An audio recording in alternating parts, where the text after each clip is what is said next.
What's going on? So today, me and cameraman Elvis Sup? are pivoting from his dive master training, taking a little break to do some TDI, or Tech Diving International Intro to Tech course with our instructor trainer Mark. We're gonna bring you guys along with us on this little journey. We're gonna dive into the world of tech diving with this Intro to Tech course. So thanks for joining. There's always paperwork. Even when you own the shop, paperwork. My first dive here, one instructor. How's the course going so far? So we just finished all the classroom, all the dive planning, everything. We're gonna put together, when we do the actual open water dive, we're gonna put together our own dive plan. But right now we're getting all our gear together because there's quite a bit. In fact, we just went shopping. You know, we went through a lot of what we need. You know, a lot of redundancies, stuff like that. Way more planning on Deco dives. So we're putting that together right now. He's showing us how twin tanks work, and we'll have this stage tanks in front of us as well. So we're just gonna do that right now, and then we're gonna spend the rest of the day in the pool just getting our buoyancy, making sure everything is good. This is the first time we'll have had 4 tanks each. So we'll just play around in the pool, and then it's open water time. How's it fit? Perfect. Looks really good. Need the necklace still. It's good. Very heavy. We're adding some D-rings on each side so that both of us can tank these two as well. Let's do that. Getting all geared up. There's a lot more preparation with Deco diving. Even got my pocket shorts. Gotta carry a lot of stuff. So now we're gonna get in the pool and practice our buoyancy and skills, gas switching, stuff like that. So yeah, let's do that. Since this is our first time with twin tanks, we swam around for a minute, making sure our buoyancy control is still great before we start practicing clipping our independent stage tanks on and off of our D-rings. As you can see here, for my first time putting them on, my buoyancy flies out the window as I pick up a heavy tank and forget to compensate with a little air to my BCD. So I do a little bouncing off the bottom, but with many repetitions of removing or replacing the tanks, I can eventually improve and do this task in perfect hover position without going up or down. We'll have to practice this more in the ocean as well.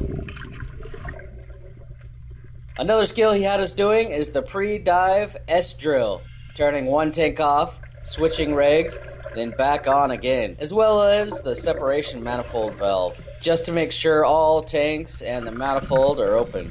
Another skill we will be practicing a lot during this course. Yeah, so we just finished the pool skills, and the drills and the actual skills you have to do is not a problem for me, but I feel like a brand new diver with the buoyancy. I'm not using any weights now, as opposed to lots with one tank. But I think I'm gonna add a little bit of tiny little trim weights to the back, because I felt like I was going like this a lot and having to compensate with my feet. Trying to do diaphragm breathing like we talked about in the classroom. Yeah, so anyway, I think we're gonna go out to 18, 20 meters, something like that, out in the ocean now, and do the same skills, and just try to do all the skills, taking off the tanks, putting both tanks on in order with the 100% on top, 50% on bottom, while not touching the bottom, not going up or down. Yeah, for me the hardest part so far is maintaining that buoyancy. How about you? Mine was trying to find out where my D-ring is, trying to clip on them damn tanks. Yeah, he was having a little bit of issue trying to clip the tanks back on, and so that was what we had to do, repetitions of clipping on and off.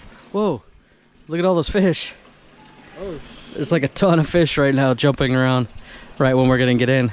Anyway, yeah. Now that we are out at about 5 meters, it's S-drill practice time. I reach back and shut off the isolation valve, followed by closing the right tank valve. Once I breathe in the last breath from that line, I switch regulators and turn that tank back on. Next, I close my left tank and wait for that last breath, then switch back to my first regulator. Then I turn that tank back on, and then open the isolation valve to connect the tanks, and I'm done. Now I am practicing putting my stage tanks on and off. Now as I do this, watch my buoyancy. The goal here is to perform every skill without floating either to the top or to the floor in a perfect neutral hover. I'm definitely getting better.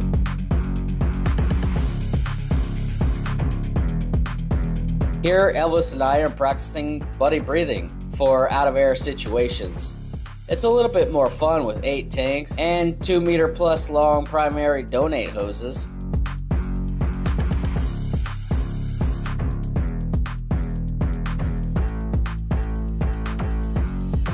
Now for the Deco stop with switching gases.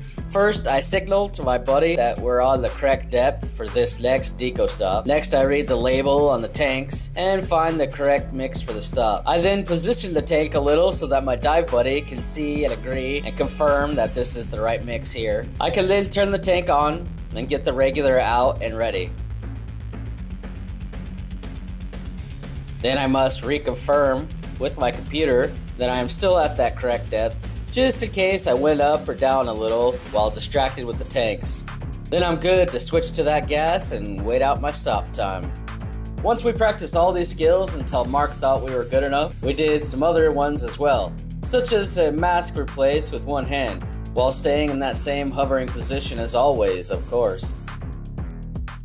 You can imagine a dive like this, where I'm also carrying a big camera and still need to perform these tasks, and I won't always have 2 hands.